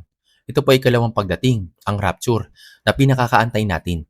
At sinabi dito, magbantay kayo, sapagkat hindi nyo nalalaman kung anong araw darating ay inyong Panginoon. At maging handa rin naman kayo sapagkat ang anak ng tao ay darating sa oras na hindi ninyo inaasahan. Mga kapatid, dapat tayong tunay na maging gising spiritually. Halos 26 o 27 na taon na ang nakakalipas. Bago pa magkaroon ng high-speed internet, mayroong tinatawag na PC communication. May mga services na gaya ng Hitel at Cholian. Mga lumang pangalan na ito ay maaaring hindi na alam ng mga kabataan ngayon. Noon po, ang mga kabataan ay titipon online sa pamamagitan nitong PC Communication Services upang magkaroon ng fellowship. Pinag-iisipan namin noon kung ano ang ipapangalan sa chat room. Ano sa palagay ninyo ang pangalan ng chat room na iyon? The Watchful Ones o mga nagbabantay. Dito po original na nagsimula ang ating kasalukuyang website. Kaya nagbibigay pa kami ng ID sa mga mananampalataya sa United States upang magkaroon sila ng fellowship kasama namin. Maging sila man ay nasa Seoul, sa Daejeon o saan mang rehiyon, nagagawa nila makapag-fellowship sa pamamagitan ng PC communication. At naalala ko, noong 1999, nailipat ito sa internet. At pagkatapos, ipinangalanan namin ang online fellowship site na ito sa mga mananampalataya na The Watful Ones Life Word Mission. Mga kapatid, sa palagay ko ito'y napakagandang pangalan. Parang hindi po kayo natutuwa. Ano po ang ating identity? Tayo po ay nagbabantay. Ang ating identity ay mga nagbabantay. Ito po yung ating pagkakakilanlan. Ang identity natin ay ang mga taong nagbabantay. Kayo, tingnan po natin sa Colossus chapter 4. Babasahin ko po mula verse 2.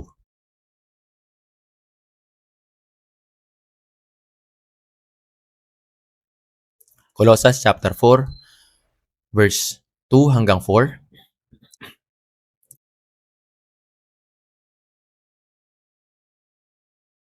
Magpatuloy kayo sa panalangin at kayo magbantay na may pagpapasalamat. At idalangin din niyo kami na buksan namin ng Diyos at buksan ng Diyos para sa amin ang pinto para sa salita upang aming maipayag ang hiwaga ni Kristo. Na dahil din dito, ako'y nakagapos upang ito'y aking maipayag na gaya ng aking nararapat na sabihin. Mga kapatid, may sinasabing dalawang mahalagang bagay ang talatang ito na dapat nating gawin sa huling panahon. Una ay magpatuloy kayo sa pananalangin at kayo magbantay na may pagpapasalamat. Ano po ito? Kayo'y magbantay. Mga kapatid, dapat tayong gumising. At sa ganitong oras, ang dapat nating gawin ay manalangin. Dahil hindi madali ang manalangin, nais kong magbahagi ng isang tunay at nakakatawang kwento. Nang ako'y kabataan pa, may isang ligtas na lalaki. Natutunan niya ang salita ng Diyos na kayo'y magbantay. Pagkatapos ng 3 araw, dumalo siya sa fellowship at mukhang pagod na pagod. Ito'y totoong kwento. Tinanong ko siya, "Brother, bakit pagod na pagod ka?" Sumagot siya, "Kayo'y magbantay." Sinubukan niyang huwag matulog, pero nakatulog siya ng paunti-unti. Dahil sa kanyang testimony, marami nagtawanan dahil sa kanya. "Brother, hindi ito ibig sabihin na hindi dapat matulog sa pisikal. Ibig sabihin nito na huwag tayong matulog spiritually." Tama po ba? Kaya kung sino man ang gising ay sensitibo sa kasalanan. At paano naman ang kultura sa mundo? Makikita natin ang kaibahan at iniibig ang salita. Tayo ay sabik na naghihintay ng muling pagdating ng Panginoon. At hindi tayo sumusuko sa pananalangin. Kung saang bahagi tayo hindi dapat gising, ay ang dapat na maging gising tayo spiritually. Ngunit ang brother na ito, sinubukan na huwag matulog sa pisikal. May isang brother na talagang ginawa ito. Siya ay namuhay ng maayos sa isang local church. Nakita ko po siya sa aming retreat at nagkamayan po kami. Hindi ko nababanggitin kung sino siya. Subalit gaano kadalisay ang puso niya. Pag-isipan natin ito. Mga kapatid, mayroong isang aral. Madali ba na maging gising spiritually o mahirap? Ito'y mahirap. Kung sa pisikal ay hindi tayo natutulog, hindi ito madali. Kung saan naman tayo dapat gising sa spiritual ay hindi rin madali. Ito ay napakahirap. Kung mahirap pigilan ng katawan na huwag matulog, ganon din kahirap ang manatiling gising sa espiritu at hindi maging manhid spiritually. Kaya para dito, ang pinakamahalagang bagay ay panatilihin natin ang ating sarili sa salita ng Diyos. Nang si Jesus ay tinukso ni Satanas, paano niya ito napagtagumpayan? Napagtagumpayan niya ito sa pamamagitan ng salita ng Diyos. Ang salita ng Diyos ay dapat kong maisapuso. At pagkatapos nito, isang mahalagang bagay din ang panalangin. Nagawa ni Jesus na mapagtagumpayan ang panunokso ni Satanas. Paano? Sa pamamagitan ng salita ng Diyos. Dapat ang salita ng Diyos ay aking maisapuso. Isang mahalagang bagay din ang panalangin. Lagyan natin ang tanda ito at balikan natin ito mamaya. Dumako tayo sa Lucas chapter 18.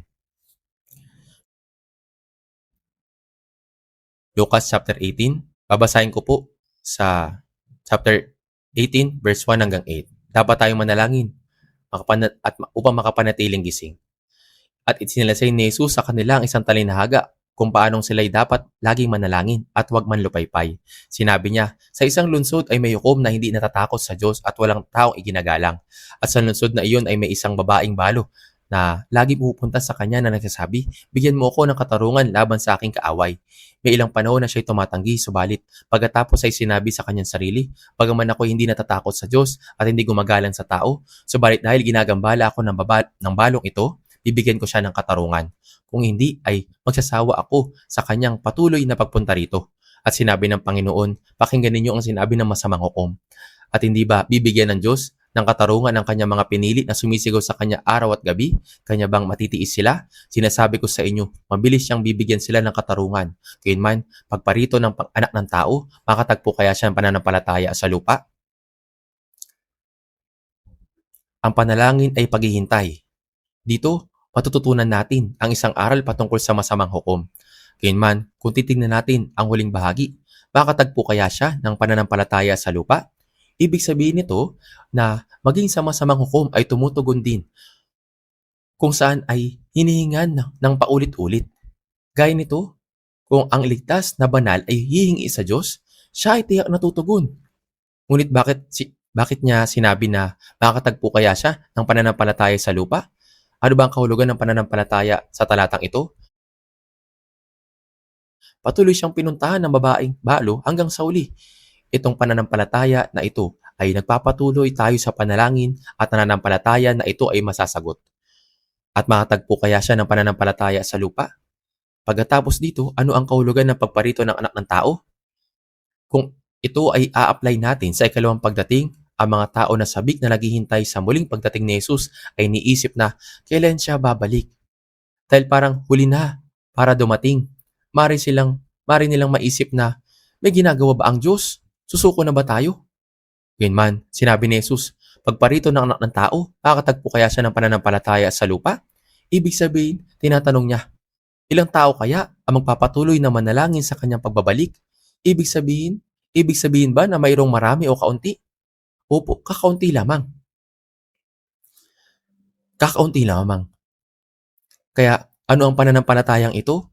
Ito ay pananampalatayang matyaga. Ito ay pananampalataya na tayo ay matyaga na at patuloy na manalangin ng walang pagkabigo. Gusto niyang patuloy tayo maghintay, tama po ba? At ano ang patuloy na dapat nating gawin? Dapat tayo magpatuloy sa panalangin. Maging ang masamang hukom ay tumugon sa Kanya. Gaya niya, ibibigay ba ng Diyos sa atin ang kasagutan? Ilang tao ang nagpapatuloy na manalangin kahit na hindi dumadating ang kasagutan? Nagiging mahirap ang pamumuhay sa mundo. At kapag ang pananampalataya ay lumamig, ilan ang mga nagtitiwala sa Diyos palagi at mananalangin sa Diyos? Ilang tao ang may pananampalataya na kumikilos ang Diyos? Kung ganito ang magiging tanong ng Diyos, paano natin siya sasagutin? Tayo ba ay mga taong sasabihin sa Panginoon, Panginoon, bakit ba hindi ka nalang dumating ngayon? O yung mga tao na magsasabi na, Panginoon, kahit na ang sagot ay naantala, magkakaroon ako ng pananampalataya. Magkakaroon ako ng pananampalataya na maging matyaga at hindi madidismaya.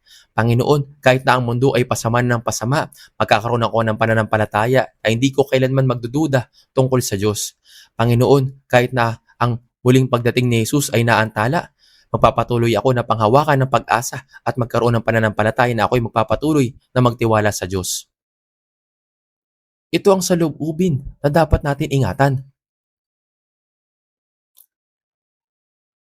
Ito po ang saloobin na dapat natin ingatan.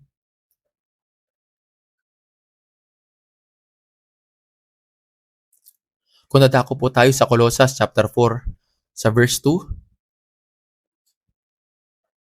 makikita po natin dito,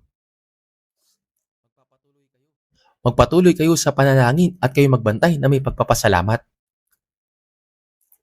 Ano ang sinasabi niya? Kayo'y magbantay.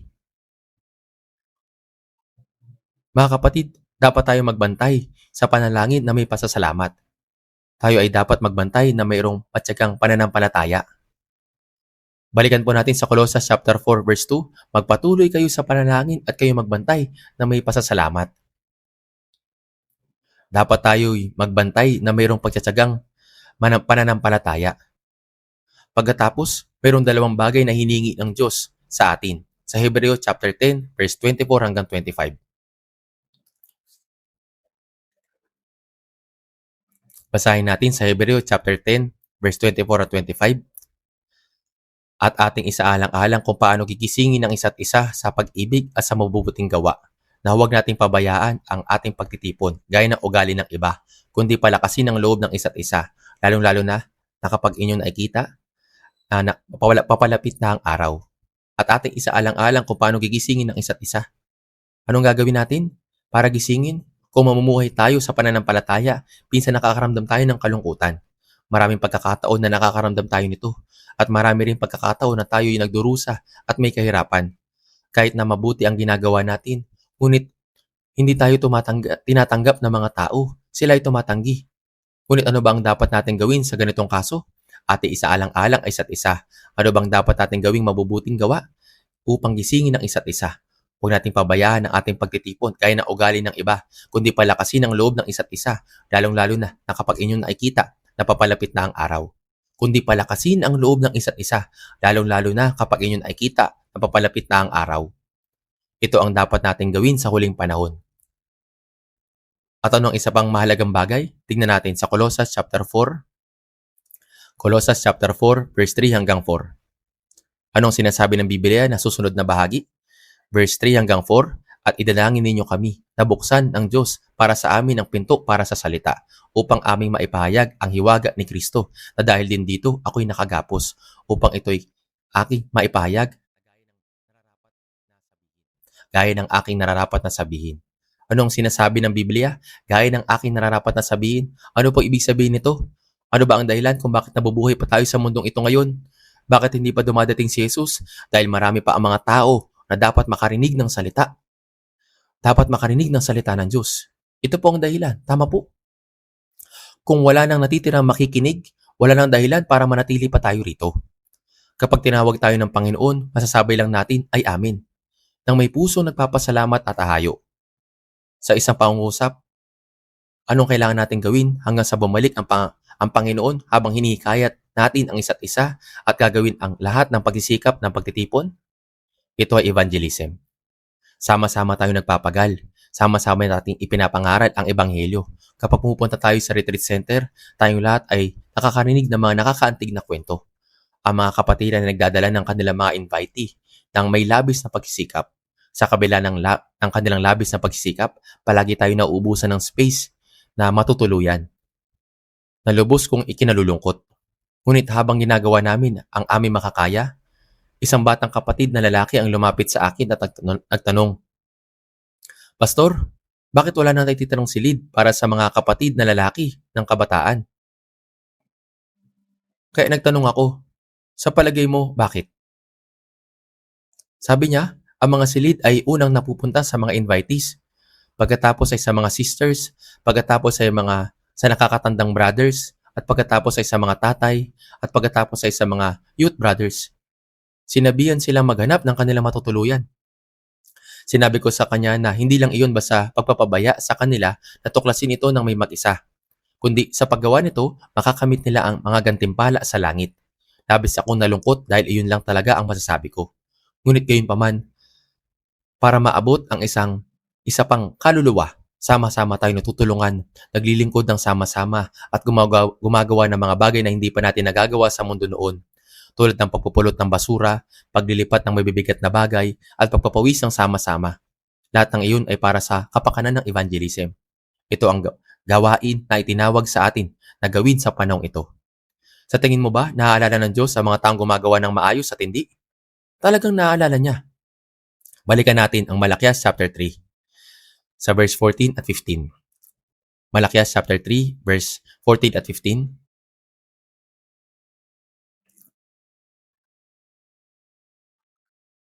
Nakita natin doon ang mga tao nagsalita ng mga salitang lumayo sa pananampalataya. Ngunit kahit noong panahong iyon, mayroon pa rin mga tao na namuhay ng may pananampalataya sa harap ng Diyos. Hayaan ninyong basahin ko po ang talata sa verse 16 hanggang 18. Na magkagayoy nag-usap silang mga natatakot sa Panginoon. Binigyang pansin sila ng Panginoon at pinakinggan. at isang aklat ang nangalaala ang isnulat sa harapan niya para sa kanila na natatakot sa Panginoon at nagpahalaga sa kanyang pangalan. Sila'y magiging akin, sabi ng Panginoon na mahukbo, isang natatanging kayamanan sa araw na ako'y kumilos. Kaawaan ko sila na gaya ng isang tao na naaawa sa kanyang anak na naglilingkod sa kanya. At minsan pa ay makikilala ninyo ang pagkakaiba ng taong matuwid at ng masama, ng taong naglilingkod sa Diyos at ng hindi naglilingkod sa Kanya. Mga kapatid, maging ang mga araw ni Malakyas ay tiwali, pinanghinaan ng loob at makamundo. Tiyak na may mga taong pinanghawakan ng kanilang pananampalataya, naghihintay sa Diyos at sa Mesiyas. Mayroong nalabi. Sa ating panahon, sino ang dapat na maging nalabi na iyon? Dapat ay tayo. Noong panahon ni Elias, ang panahon nang pumunta siya kay Baal at sinabing sinusubukan siyang patayin ni Jezebel at tapos na ang lahat, anong sinabi sa kanya ng Diyos? Sa unang hari, chapter 19, verse 18, gayon may mag-iiwan ako ng 7,000 sa Israel, lahat ng tuhod na hindi pa lumuhod kay Baal at bawat bibig na hindi pa humalik sa kanya. Mga kapatid, sa ating panahon, mayroon ding mga labi. Dapat mayroon. Sino ang kailangang maibilang sa mga labi na iyon? Ikaw at ako. Sinasabi ng Biblia, Malakyas chapter 3 verse 16, ang magkagayoy nag-usap sila, mga natakot sa Panginoon. Sila nag-usap, nagbabahagi ng mga pre-request, nagbe-fellowship at nagagalak ng magkakasama. Binigyan pansin sila ng Panginoon at pinakinggan. Ano ang ginagawa ng Diyos? Nakikinig siya sa lahat. At isang aklat ng alaala ay sinulat sa harap niya para sa kanila na natatakot o natakot sa Panginoon at nagpahalaga sa kanyang pangalan. Sinasabi ng Biblia na nasusulat. Kaya mga kapatid, kapag tayo maharap sa Panginoon, ang mga patotoo na ating taimtim na binabahagi sa fellowship, ang mga prayer request na ating ginagawa sa harap ng Diyos, at ang mga panalangin na ating ginawa sa Diyos noong walang ibang tao sa paligid, mananatili ba ang lahat ng ito sa harap ng Diyos o hindi? Mananatili ang lahat ng ito. At sinabi ng Diyos, sila'y magiging akin. Sinabi ng Panginoon na mahukbo, isang natatanging kayamanan. Mga kapatid, ano ang ibig sabihin ng natatanging kayamanan dito? Alam mo ba kung ano ang alahas? Mahilig ba kayo lahat sa tindahan ng alahas? Ano ang itsura ng mga mata niyo kapag bumibisita kayo sa isang mamahaling tindahan ng alahas? Hindi ba ako nagkakaroon ng anumang mahalagang alahas maliban sa ginto? Ngunit ang mga alahas ay magaganda, hindi ba? Ang orihinal na salita para sa kayamanan na ito ay alahas. At ginagawa ng Diyos ang mga taong ito na kanyang natatanging kayamanan, na siyang kanyang mga hiyas. Kung nagmamayari ka ng mahalagang hiyas, iniiwan mo ba ito ng nakatingwangwang o iniingatan mo ba ito? Pinapahalagan mo sila, iniingatan, tinitignan, pinapakintab, tinitignan muli, pinoprotektahan para hindi sila mawala at tinatrato silang mahalaga. Kung mawala man sila kahit sandali, hahanapin mo sila kahit saan. May nangyari sa akin katulad yan kahapon. Abala ako sa paggawa at pakikipag-usap at pagkatapos maglakad ng ilang sandali, napansin kong nawala na ang relo sa aking kamay. Naisip ko, saan napunta? Nasaan ang relo ko? Saan napunta? Masama ito, nahulog ba? Ngunit nang pumunta ako sa operations office, nandun lang ito sa kinaroroonan ko kanina. Pero sa loob ng ilang minutong iyon, talagang nag-alala ako. Iniisip ko kung saan napunta. Siyempre, kumpara sa alahas, hindi naman ito ganun kamahal. Pero napakahalaga pa rin ito para sa akin. Gayun din sa iyo. Meron ka ring bagay na tunay na mahalaga sa iyo, di ba? Subalit, anong ginagawa ng Diyos sa kanyang mga banal? Ginagawa niya kasilang pinakamahalagang hiyas. Sa Malakyas chapter 3 verse 18, at minsan pa ay makikilala ninyo ang pagkakaiba ng taong matuwid at ng masama, ng taong naglilingkod sa Diyos at ng hindi naglilingkod sa Kanya. Alam mo ba kung anong nakatala sa pinakadulo ng aklat ng Malakyas? Sa katapusan ng Malakyas, ang huling aklat ng Lumang Tipan, mayroong isang propesiya tungkol kay Juan na tagapagbautismo na naganda para kay Jesus. Tignan natin, Malakyas chapter 4 verse 5 hanggang 6. Basahin natin. Alalahanin niyo ang kautusan ni Moises na aking lingkod, ang mga tuntunin at batas na aking iniutos sa kanya sa Horeb para sa buong Israel. Narito susuguin ko sa inyo si Elias na propeta bago dumating ang dakila at kakilakilabot na araw ng Panginoon. Si Elias na propeta ay tumutukoy kay Juan na tagapagbautismo. Anong ginawa niya? Siya ay nagturo sa mga tao kay Jesus. Kaya sa Lumang Tipan, nagtatapos ang propesiya na darating ang Mesiyas sa Apokalipsis chapter 22 verse 20 hanggang 21. Tingnan po natin. Apokalipsis chapter 22 verse 20 hanggang 21. Ang nagpatotoo sa mga bagay na ito ay nagsasabi, "Oo, ako'y malapit nang dumating. Amen. Pumarito ka, Panginoong Hesus. Ang biyaya ng Panginoong Hesus ay mapasa mga banal. Amen." Ang Lumang Tipan ay nagtatapos sa kwento ni Juan na tagapagbautismo na naghanda ng daan para sa unang pagdating ng Panginoon. Binabanggit nito ng pagdating ng Panginoon.